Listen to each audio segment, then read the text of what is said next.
Covishield ಅಡ್ಡ ಪರಿಣಾಮದ ಬಗ್ಗೆ ನೋಡಿ ನಾವೆಲ್ಲರೂ ಕೂಡ ಬೆಚ್ಚಿ ಬಿದ್ದಿದ್ವಿ, ಶಾಕ್ ಆಗಿದ್ವಿ. ಕೋವಿಶೀಲ್ಡ್ ಹಾಕಿಸ್ಕೊಂಡವ್ರು ಎಲ್ಲರೂ ಕೂಡ ಚರ್ಚೆಗೆ ಈ ವಿಷಯವನ್ನ ಒಳಪಡಿಸಿದ್ರು. ಆದ್ರೆ ಈಗ ಕೋವ್ಯಾಕ್ಸಿನ್ ಹಾಕಿಸ್ಕೊಂಡವ್ರು ನಾವು ಸೇಫು ಅನ್ನೋರು ಈ ಸುದ್ದಿಯನ್ನ ಮಿಸ್ ಮಾಡದೆ ನೋಡ್ಲೇಬೇಕು. ಯಾಕಂತಂದ್ರೆ ಕೋವ್ಯಾಕ್ಸಿನ್ ಅಡ್ಡ ಪರಿಣಾಮ ಕೂಡ ಇದೀಗ ದಾಖಲಾಗ್ತಾ ಇದೆ, ಮುನ್ನೆಲೆಗೆ ಬರ್ತಾ ಇದೆ ರಾಜ್ಯದ ಪ್ರಕರಣ. ಅದರಲ್ಲೂ ನಮ್ಮ ರಾಜ್ಯದಲ್ಲೇ ಈ ತರದ ಪ್ರಕರಣ ಮುನ್ನೆಲೆಗೆ ಬರ್ತಾ ಇದೆ. ಸಾಗರ ತಾಲೂಕಿನ 2 ವಿದ್ಯಾರ್ಥಿಗಳಿಗೆ ಸೈಡ್ ಎಫೆಕ್ಟ್ ಆಗಿರೋದು ಗೊತ್ತಾಗ್ತಾ ಇದೆ.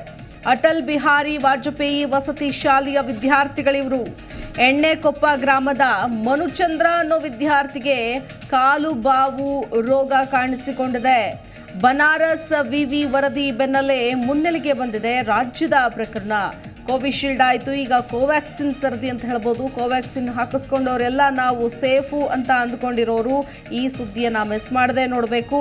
ಕೋವಿಶೀಲ್ಡ್ ಅಡ್ಡ ಪರಿಣಾಮಗಳ ಕುರಿತು ಸ್ವತಃ ಅಸ್ಟ್ರಾಜೆನಿಕಾ ಕಂಪನಿ ಒಪ್ಕೊಂಡಿದ್ದರ ಬೆನ್ನಲ್ಲೇ ಇದೀಗ ಕೋವ್ಯಾಕ್ಸಿನ್ ಲಸಿಕೆಯಿಂದಲೂ ಕೂಡ ಅಡ್ಡ ಪರಿಣಾಮಗಳಾಗ್ತಾ ಇದೆ ಅನ್ನೋ ಅಂಶವನ್ನ ಬನಾರಸ್ ಹಿಂದೂ ವಿಶ್ವವಿದ್ಯಾಲಯದ ಅಧ್ಯಯನ ವರದಿ ಹೊರಗೆಳೆದಿದೆ. ಈ ಬೆಳವಣಿಗೆ ನಡುವೆ ಈಗ ರಾಜ್ಯದ ಸಾಗರ ತಾಲೂಕಿನ ಅಟಲ್ ಬಿಹಾರಿ ವಾಜಪೇಯಿ ವಸತಿ ಶಾಲೆಯ ವಿದ್ಯಾರ್ಥಿಗಳಿಬ್ಬರಿಗೂ ಕೋವ್ಯಾಕ್ಸಿನ್ ಲಸಿಕೆ ಅಡ್ಡ ಪರಿಣಾಮಗಳಾಗಿರುವುದು ಪ್ರಕರಣ ಮುನ್ನೆಲೆಗೆ ಬರ್ತಾ ಇದೆ. ಕೋವ್ಯಾಕ್ಸಿನ್ ಲಸಿಕೆ ಪಡೆದು 6 ದಿನಗಳವರೆಗೆ ಆರೋಗ್ಯವಾಗೇ ಇದ್ದಂತಹ ಶಿವಮೊಗ್ಗ ಜಿಲ್ಲೆಯ ಸೊರಬ ತಾಲೂಕಿನ ಎಣ್ಣೆಕೊಪ್ಪ ಗ್ರಾಮದ ಮನುಚಂದ್ರ ಅನ್ನೋ ವಿದ್ಯಾರ್ಥಿಗೆ 7ನೇ ದಿನಕ್ಕೆ ಕಾಲು ಬಾವು ಕಾಣಿಸ್ಕೊಂಡಿದೆ, ಅಂದ್ರೆ ಊದ್ಕೊಂಡಿರೋದು ಕಾಣಿಸ್ಕೊಂಡಿದೆ ಗೊತ್ತಾಗಿದೆ. ಇದಾಗಿ 4 ದಿನಗಳ ನಂತರ ಮೂತ್ರ ವಿಸರ್ಜನೆ ಕೂಡ ನಿಂತು ಹೋಗುತ್ತೆ ಅಂತ ಆರೋಗ್ಯ ಮತ್ತು ಕುಟುಂಬ ಸೇವೆಗಳ ನಿರ್ದೇಶನಾಲಯ ಉಪನಿರ್ದೇಶಕ ನೀಡಿದ್ದಂತಹ ವರದಿಗೀಗ ಬಹಳಷ್ಟು ಮಹತ್ವ ಬಂದಂತಾಗಿದೆ. ಕೈಕಾಲು ಸ್ವಾಧೀನ ಕಳೆದುಕೊಂಡಿರೋದಕ್ಕೆ ಕೋವ್ಯಾಕ್ಸಿನ್ ಲಸಿಕೆ ಪಡೆದಿರೋದೇ ಕಾರಣನಾ ಅಥವಾ ಇಲ್ಲವಾ ಅನ್ನೋದು ರಾಷ್ಟ್ರ ಮಟ್ಟದಲ್ಲಿ ಚರ್ಚೆ ಮಾಡಿ ನಿರ್ಣಯ ಮಾಡೋದಕ್ಕೆ ಇದೀಗ ಆರೋಗ್ಯ ಮತ್ತು ಕುಟುಂಬ ಕಲ್ಯಾಣ ಇಲಾಖೆ ನಿರ್ಧಾರವನ್ನ ಮಾಡಿತ್ತು. ಹೀಗಾಗಿ ಲಸಿಕೆಯ ಅಡ್ಡ ಮತ್ತು ವ್ಯತಿರಿಕ್ತ ಪರಿಣಾಮಗಳ ಕುರಿತು ನಿರ್ಣಯ ಕೈಗೊಳ್ಳುವ ಸಂಬಂಧ ರಾಜ್ಯದ ಪ್ರಕರಣವನ್ನ ಹಿಂದಿನ ಬಿಜೆಪಿ ಸರ್ಕಾರ ರಾಷ್ಟ್ರ ಮಟ್ಟಕ್ಕೆ ಕೊಂಡೊಯ್ದಿತ್ತು. ಇದಕ್ಕೆ ಸಂಬಂಧಪಟ್ಟಂತೆ ಸಮಗ್ರ ದಾಖಲೆಗಳು ಕೂಡ ಲಭ್ಯ ಆಗಿದೆ ಅಂತಾನೆ ಹೇಳಲಾಗ್ತಾ ಇದೆ.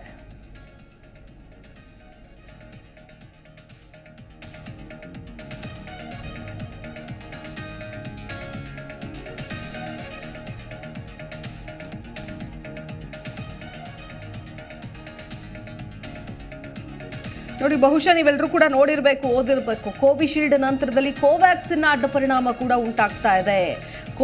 ಕೋವ್ಯಾಕ್ಸಿನ್ ಪಡೆದಂತಹ 30% ಜನರಲ್ಲೂ ಕೂಡ ಅಡ್ಡ ಪರಿಣಾಮ ಇರೋದು ಪತ್ತೆಯಾಗಿದೆ ಅನ್ನೋದನ್ನು ನಾವು ಇತ್ತೀಚೆಗೆ ನೋಡ್ತಾ ಇದ್ವಿ. ಅದು ನಿನ್ನೆ ಕೂಡ ಬಂದಂತಹ ಒಂದು ವರದಿಯ ಆಧಾರದ ಮೇಲೆ ಕೋವಿಡ್-19 ವೈರಸ್ನ ಪ್ರತಿರೋಧಕ ಕೋವಿಶೀಲ್ಡ್ ಲಸಿಕೆಯಿಂದ ಆರೋಗ್ಯದ ಮೇಲೆ ಅಡ್ಡ ಪರಿಣಾಮ ಬೀರ್ತಾ ಇದೆ ಅನ್ನೋ ಆಘಾತಕಾರಿ ಸುದ್ದಿ ಮಾಸೋ ಮುನ್ನವೇ ಇದೀಗ ದೇಶೀಯವಾಗಿ ಹೈದರಾಬಾದ್ ಮೂಲದ ಭಾರತ್ ಬಯೋಟೆಕ್ ಔಷಧ ತಯಾರಿಕಾ ಕಂಪನಿ ಉತ್ಪಾದಿಸಿದಂತಹ ಕೋವ್ಯಾಕ್ಸಿನ್ ಲಸಿಕೆಯಿಂದಲೂ ಕೂಡ ಅಡ್ಡ ಪರಿಣಾಮ ಉಂಟಾಗಿದೆ ಅನ್ನೋ ಸ್ಫೋಟಕ ಸಂಗತಿ ಇದೀಗ ಹೊರಬಿದ್ದಿದೆ.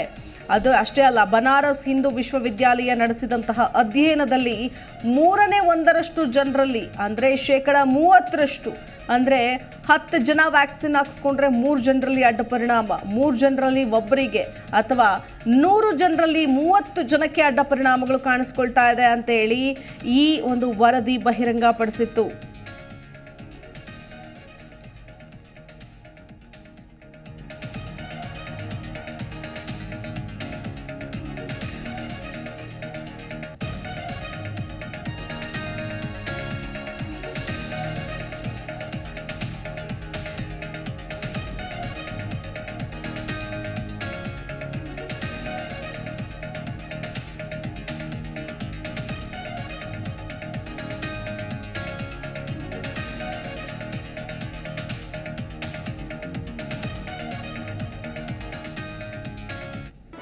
ಜಿ ಕನ್ನಡ ನ್ಯೂಸ್ ಈಗ ನಿಮ್ಮ ಮನೆಯಲ್ಲೇ ನೋಡಿ.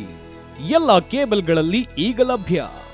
ಸನ್ Direct 292, Jio TV 1334, U digital 162, city cable 51, GTPL 17, Abhishek cables 821, rock line telecommunication 51, Shri Basaveshwara number 60, Vinayaka digital number 53, in digital number 896ರಲ್ಲಿ.